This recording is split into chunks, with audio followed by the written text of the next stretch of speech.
a degraded view of humanity, I feel, where we are effectively like marionettes, and that we're just being played, and that we don't have any agency anymore, and therefore we can't be responsible for our own words. Not just our actions. We can't be responsible for our own words and the ramifications. So we have to be controlled, and we have to be stifled by the state. And it makes me very nervous. So I've been thinking through the importance of free speech, I suppose, from a psychological perspective. And it seems to me that, well, we can walk through some axioms and you can tell me what you think about them if you would.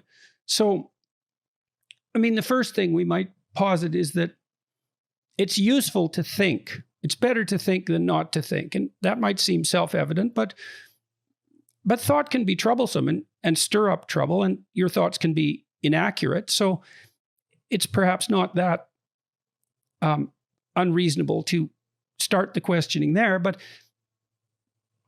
I think it was Alfred North Whitehead who said that thinking allows our thoughts to die instead of us. And so he was thinking about the evolution of thought in some sense from a biological perspective. So imagine a creature that's incapable of thought has to act something out, a representation of the world or an intent. It has to be embodied. And then if that fails, well, it fails in action. And so the consequence of that might be death. It might be very severe. Whereas once you can think, you can represent the world abstractly.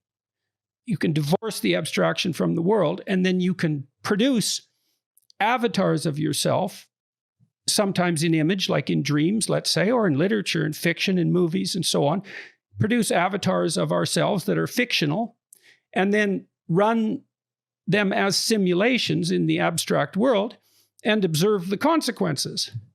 And we do that in our stories. We do that when we dream.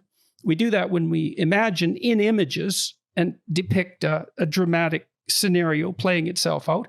But then we also do that in words, because we encode those images. It's one more level of abstraction. We encode those images into words, and those words become partial dramatic avatars, and then the words can battle with one another. So thought seems to work, let's say verbal thought. You ask yourself a question, you receive an answer in some mysterious manner. There's an internal revelation of sorts. That's the spontaneous thought. You know, when you sit down to write a book, thoughts come to you, perhaps because you pose yourself a question, and no one knows how that works, but we experience it, that thoughts manifest themselves in the theater of our imagination. So that's the revelatory aspect. And then there's the critical aspect, which is, well, now you've thought this and perhaps you've written it down. Can you generate counterpositions? Are there universes that you can imagine where this doesn't apply? Are there situations where it doesn't apply? Are there better ways of formulating that thought?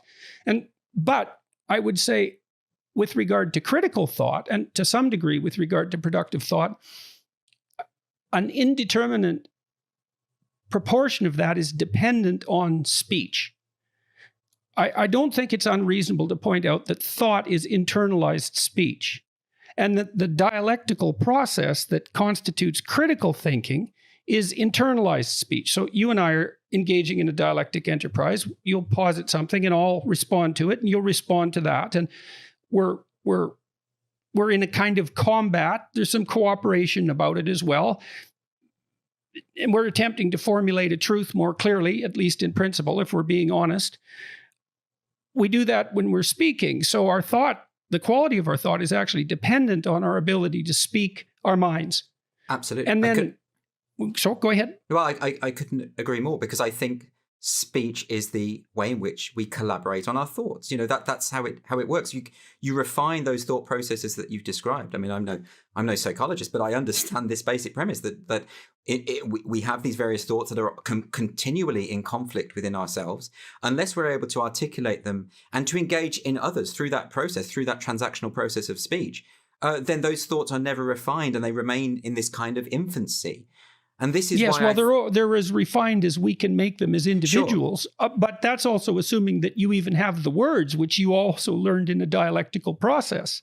Right, exactly. It's not as though the truth is ever fully graspable, but we can get nearer to it through that collaborative process of speaking and articulating the thoughts. And in fact, even in the act of, like you say, writing or articulating yourself, as with your self-authoring program, for instance, the act of writing things out is what clarifies the point of view for you. I've actually found that the way that I think about these issues now is largely a product of the fact that I've written so much about it and change my mind through the act of learning how to express myself on these points, and the consequence of not having that opportunity, I think, is something I would barely want to contemplate. And I think that to give an example of the moment, which is that because any kind of attempt to have a discussion or debate about the perceived conflict between trans rights and gender critical feminism, because to even attempt that discussion at the moment will have such grave social consequences, and certainly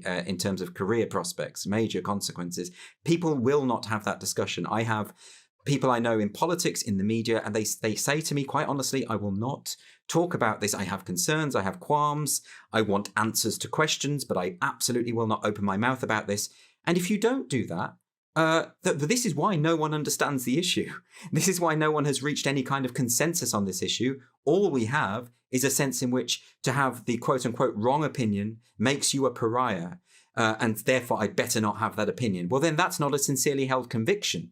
If the definition of wrong is continually transforming and in an unpredictable manner, then it's best just to sidestep the issue entirely.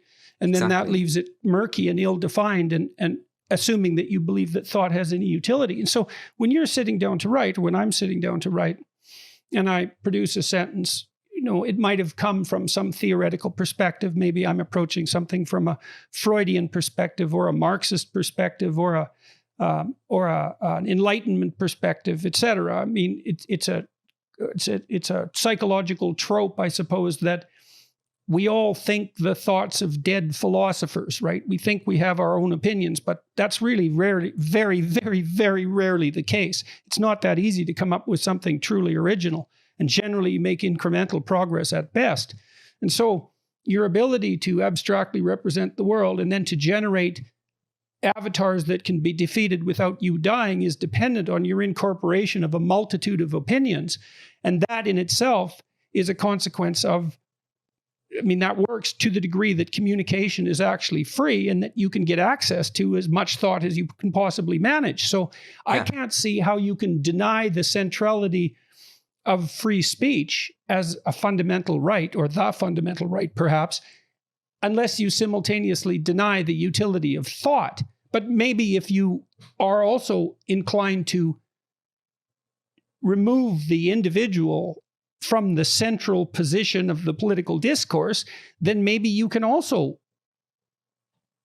make the case, at least implicitly, that individual thought doesn't matter and that mostly it's just causing trouble. But I think individual thought is key. And actually, even in the outline you've described there is individual agency in reaching a conclusion that has been articulated before, insofar as if you are engaged with a multitude of writers and philosophers and artists and ideas, and you've come out with a perspective, well, that perspective may not be original to you, but the process that you've gone through to reach that viewpoint is individual to you.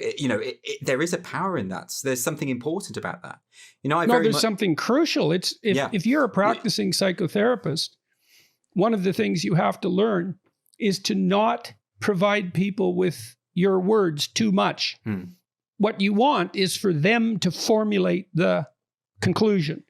And you can guide them through the process of investigation. You talked about the self-authoring process, and which is online at selfauthoring.com, that it steps people, say, through the process of writing an autobiography, of analyzing their current virtues and faults, and of making a future plan. The utility of all of that is dependent on the person who's undertaking the exercise, generating their own verbal representations, right? Yes. And that seems to cement it somehow as yours if you've come up with the words.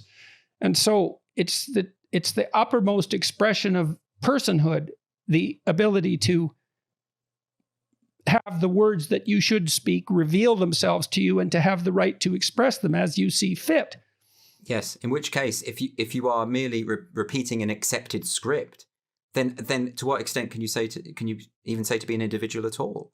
You know, this to me. Well, I think that's part of the philosophical conundrum, is that if you believe that all people do is repeat predigested scripts, especially if your view is that the fundamental human motivation is power, and the entire social landscape is nothing but a competition between equally, what would you say, selfish and single-minded power strivers, then there is no individual.